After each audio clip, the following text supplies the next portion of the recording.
ये है आवाज न्यूज नेटवर्क और आप देख रहे हैं आवाज भारतवर्ष। नमस्कार, मैं हूं मुकेश और आवाज भारतवर्ष के विशेष कार्यक्रम में आप सबका स्वागत। आज के कार्यक्रम में बात एक ऐसे मुद्दे की जिसके बारे में आपको मार्केट में तरह तरह के र्यूमर्स, तरह तरह की अफवाहें तो दुनिया भर की सुनने को मिलेंगी और आजकल कुछ झोला छाप यूट्यूब पत्रकारों को उस विषय में अत्यंत मजा आ रहा है। जी, आपने भी सुना होगा, कुछ बड़े बड़े देश के नामी पत्रकार जब देश की प्रमुख मीडिया से बेरोजगार हो गए तो वो अपने YouTube चैनलों के जरिए हर रोज कोई ना कोई नई अफवाह उड़ाते रहते। वो कभी कहते हैं कि संघ प्रमुख मोहन भागवत और नरेंद्र मोदी एक दूसरे के दुश्मन हो गए हैं, या कुछ इस तरीके की खबरें रोज उड़ाते हैं कि संघ और भाजपा के अंदर सब सही नहीं चल रहा है, दोनों एक दूसरे के खून के प्यासे हो गए हैं। कभी कहते हैं कि नरेंद्र मोदी संघ प्रमुख को ही हटा देंगे, तो कभी कहते हैं कि संघ प्रमुख अब नरेंद्र मोदी को हटा देंगे, और महीने में लगभग 10 बार वो नरेंद्र मोदी को भी हटा देते हैं, भागवत को भी हटा देते हैं और सरकार को भी गिरा देते हैं। लेकिन उनके इन्हीं प्रयत्नों के बावजूद सरकार अपने पूरे जोर शोर से दमखम से चल रही है और निरंतर अपना काम कर रही है। यानी कि नरेंद्र मोदी राष्ट्र निर्माण के पथ पर निरंतर अग्रसर हैं और दिन प्रतिदिन भारत तरक्की। लेकिन आप कहेंगे कि धुआं तभी निकलेगा, आग तभी लगेगी जहां कोई चिंगारी सूझी। तो यह भी निश्चित तौर पर कहा जा सकता है कि कई मुद्दे ऐसे होते हैं जिनके ऊपर संघ और भाजपा के कई नेताओं की राय अलग अलग हो सकती है, लेकिन वो मतभेद कभी भी मनभेद में आज तक नहीं बदले, क्योंकि भारतीय जनता पार्टी संघ का ही एक अनुषांगिक संगठन है। राष्ट्रीय स्वयंसेवक संघ को अगर आप भारतीय जनता पार्टी तक सीमित रखते हैं तो आप बहुत बड़ी भूल कर रहे हैं। भारतीय जनता पार्टी राष्ट्रीय स्वयंसेवक संघ की ही राजनीतिक इकाई है, जिसके जरिए वो भारतीय राजनीति में अपना दखल रखता है।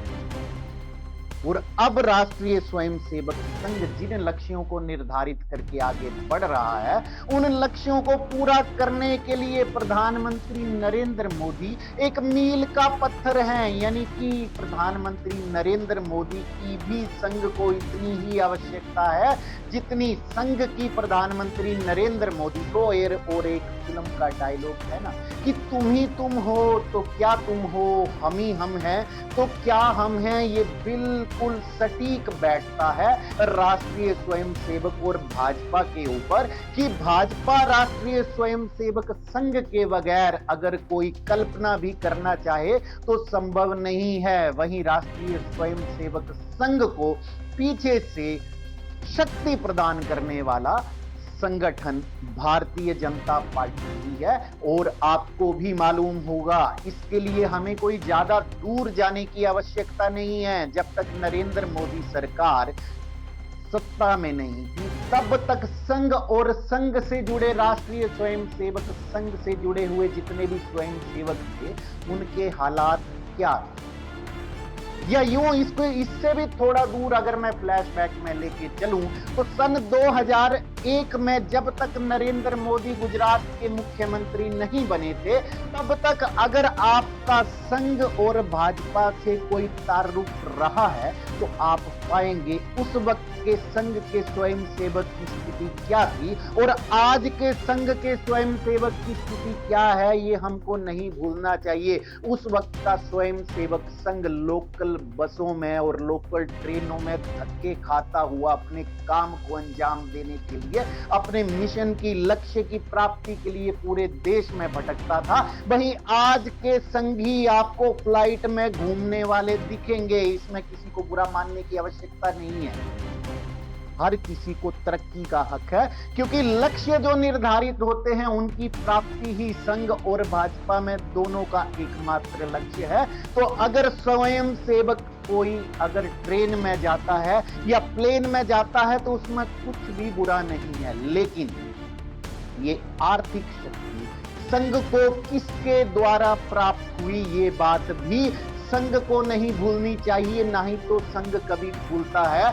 भारतीय जनता पार्टी और संघ एक दूसरे के पूरक हैं, यानी कि भारतीय जनता पार्टी संघ की ही एक इकाई है। अब आते हैं अगले मुद्दे पे। आजकल तरह तरह के फर्जी यूट्यूबर, फर्जी पत्रकार ये फैला रहे हैं कि भाजपा का राष्ट्रीय अध्यक्ष तय नहीं हो पा रहा है।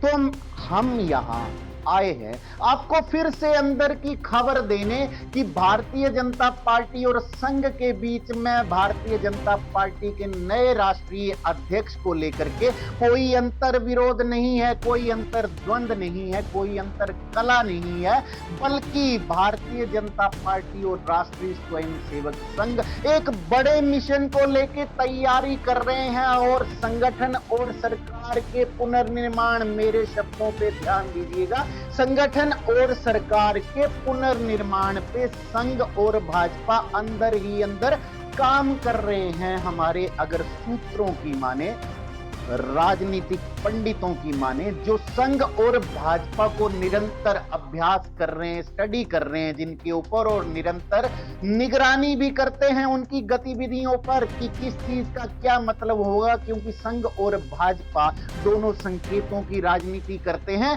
तो उनके द्वारा अब ये खबर हम तक पुष्ट रूप से पहुंच चुकी है कि संघ और भाजपा, राष्ट्रीय स्वयंसेवक संघ और भारतीय जनता पार्टी नए राष्ट्रीय अध्यक्ष के चुनाव के लिए किसी भी जल्दबाजी में नहीं है। और जिस तरीके से संगठन और सरकार, जो मैंने शब्दों पे ध्यान देने के लिए आपको कहा, संगठन और सरकार में एक बहुत बड़े बदलाव की तैयारी कर रही है। अब आप समझ गए होंगे, नहीं तो मैं ब्रेकिंग न्यूज आपको वैसे ही बता देता हूं कि दरअसल सरकार में भी मंत्रिमंडल के फेरबदल की चर्चाएं अंदर ही अंदर चल रही हैं। नरेंद्र मोदी अपने पहले मंत्रिमंडल विस्तार की भी तैयारी कर रहे हैं। जी हां, सुन लीजिए, नरेंद्र मोदी अपने पहले मंत्रिमंडल के विस्तार की तैयारी कर रहे हैं। ये ब्रेकिंग हम आपको पहले ही दिए दे रहे हैं। जिस तरीके से आवाज भारतवर्ष ने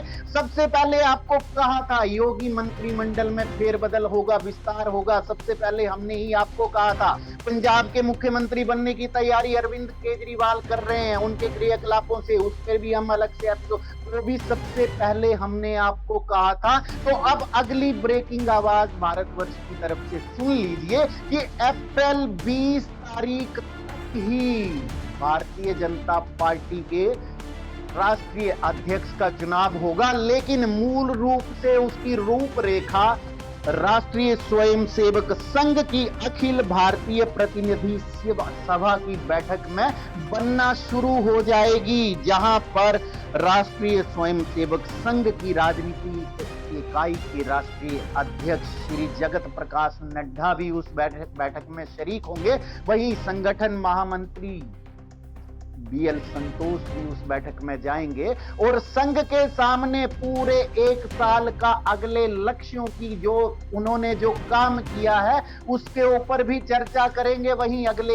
एक साल में क्या पार्टी की रूपरेखा रहेगी, पार्टी किस तरीके से जन जन के मन को छूने का प्रयास करेगी, उसकी भी रणनीति के बारे में संघ से चर्चा करेंगे। और उसी वक्त उसी प्रतिनिधि सभा की बैठक में ये तय होगा कि अगला राष्ट्रीय अध्यक्ष कौन होगा, किस तरीके से उसका, क्योंकि संघ कभी भी नाम लेके, अगर आप नितिन गडकरी के नाम को छोड़ दें तो आज तक संघ ने बाकी किसी राष्ट्रीय अध्यक्ष का नाम भी भाजपा को नहीं सुझाया है। तो संघ इस बार भी किसी का नाम लेके नहीं, संघ सिर्फ अपने मानक तय करके भाजपा को बताएगा और अंतिम फैसला उसके ऊपर प्रधानमंत्री नरेंद्र मोदी ही लेंगे। इसीलिए मैं बार बार कहता हूं कि भ्रामक प्रचारों अखबारों में आकर के कुछ भी ऐसी राय ना बनाइए। और ये वो लोग आपको ऐसी खबरें देते हैं जो लोग उम्र भर मोदी, भारतीय जनता पार्टी और राष्ट्रीय स्वयंसेवक संघ को गालियां देते आए हैं। तो अब जब बेरोजगार हो गए हैं तो दिन प्रतिदिन मोदी सरकार को गिराना या मोदी के विरोधियों को उस तरीके से ऊपर चढ़ाना, उस एजेंडे के तहत वो अपने एजेंडे में लगे हुए हैं। लेकिन आवाज भारतवर्ष कभी आपको भटकाता नहीं, बल्कि सही तरीके से सही बात समझाता है और आपको वो रोशनी दिखाता है। और जब तक हमारे सूत्र किसी बात को कंफर्म ना कर दें, तब तक हम आपको वो जानकारी नहीं देते हैं। तो आज की जानकारी आप सुन लीजिए कि शीघ्र ही मोदी मंत्रिमंडल में भी विस्तार होने जा रहा है, जहां पर सरकार से जुड़े कुछ मुख्य चेहरे संगठन में जाएंगे, जबकि संगठन से जुड़े कुछ मुख्य चेहरे सरकार में आएंगे। इसलिए भी और संगठन और सरकार में बहुत बड़ा परिवर्तन होने जा रहा है। इसी कारण भाजपा का राष्ट्रीय अध्यक्ष का चुनाव भी टल रहा है। और ज्यादा जानकारी के लिए आपको जाते जाते संघ की इस प्रतिनिधि सभा की बैठक के बारे में भी बता दूं कि राष्ट्रीय स्वयंसेवक संघ की ये अखिल भारतीय प्रतिनिधि सभा की बैठक हर वर्ष होती है, जिसमें लक्ष्यों का निर्धारण और क्रियाकलाप सबके ऊपर चर्चा होती है और उसको मूल रूप से जमीन पर किस तरीके से उतारा जाए उसके ऊपर भी मंथन होता है। और अगर आपको बताऊं तो संघ प्रमुख यानी कि सरसंघ चालक की अध्यक्षता में ये बैठक होती है। वहीं सर कार्यवाह भी इस बैठक में मौजूद होते हैं। राष्ट्रीय कार्यकारिणी के तमाम सदस्य होते हैं। संघ के जितने भी अनुषांगिक संगठन हैं वो भी इस बैठक में हिस्सा लेते हैं। वहीं भाजपा, क्योंकि मैं बार बार कहता हूं भाजपा संघ की ही राजनीतिक इकाई है, तो भाजपा की तरफ से भाजपा के राष्ट्रीय अध्यक्ष और संगठन महासचिवों के साथ समस्त संगठन मंत्री, प्रादेशिक संगठन मंत्री भी इस बैठक में हिस्सा लेते हैं। तो अब आप समझ सकते हैं, जब इस पूरी गणना को आप करेंगे तो लगभग 1480 से 1490 यानी कि 1500 के करीब संघ के सदस्य, संघ के स्वयंसेवक इस बैठक में हिस्सा लेते हैं। और फिर मंथन होता है। 3 दिन तक चलेगी ये बैठक, जिसकी तारीख 21, 22, 23 मार्च है। और ये बैठक कर्नाटक के बेंगलुरु में होने जा रही है। और इस बैठक में जो मंथन होगा उसके बाद कितना फिश निकलेगा, कितना अमृत निकलेगा, विषपान कौन करेगा और अमृत कैसे कौन धारण करेगा, इसके ऊपर भी हम आपको बताएंगे। लेकिन तब तक आप हमारी खबर पे गौर फरमाइएगा कि मोदी करने जा रहे हैं संगठन और मंत्रिमंडल में विस्तार, और विरोधी हो जाएंगे इसके आगे लाचार। क्योंकि अगले वर्ष नहीं बल्कि इस वर्ष ही बिहार के चुनाव आएंगे, उसके बाद तमिलनाडु के चुनाव आएंगे अगले वर्ष, उसके बाद पश्चिम बंगाल के चुनाव आएंगे। तो इस तरीके से जो लक्ष्यों को निर्धारित करके संघ और भाजपा चल रहे हैं, उसके ऊपर तमाम रणनीति तैयार होने की संभावना इस संघ की प्रतिनिधि सभा की बैठक में होगी। आगे कोई भी अपडेट आएगी तो हम आपको बताएंगे। तब तक आप भी कीजिए इंतजार। लेकिन जाते जाते आप सबसे एक विनम्र अनुरोध, अगर आपको हमारे चैनल का कंटेंट पसंद आ रहा है तो कृपया हमारे चैनल को सब्सक्राइब करें, हमारे वीडियो को लाइक करें, शेयर करें और हाँ, कमेंट करना ना भूलें। बहुत बहुत धन्यवाद। नमस्कार। अगर आप हमें YouTube पर देख रहे हैं तो हमारे चैनल को सब्सक्राइब करें और बेल आइकन को दबाना ना भूलें। अगर आप हमें Facebook पर देख रहे हैं तो कृपया हमें लाइक, शेयर और कमेंट करना ना भूलें।